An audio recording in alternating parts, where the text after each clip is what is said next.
Hi, my name is Melissa Majori with Alessi Bakeries. I'm going to be inserting this humorous cake topper on the top of this unlevel, non-traditional, very whimsical wedding cake. Usually a topper such as this, it might not be quite on center. Usually you might have a groom standing over to the side, or maybe the bride is a little bit off. So you would want to make sure your dowel placement is actually in the center of the biggest part of the topper. You're actually then going to find your center. You don't really want the topper to actually hang over the edge because you don't want the top of the tier to actually slope or start to melt or put too much weight.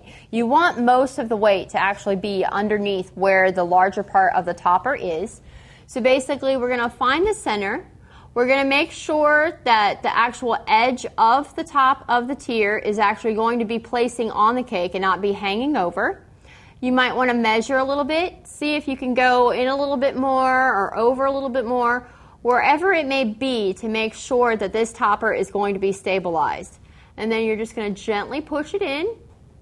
It is going to be sitting at a small angle, just to make it a little bit more humorous, to look like your groom is actually getting ready to either jump off the cake and she's catching him to hold him on, or maybe he slipped and fell into the icing. My name is Melissa Majori with Alessi Bakeries in Tampa, Florida.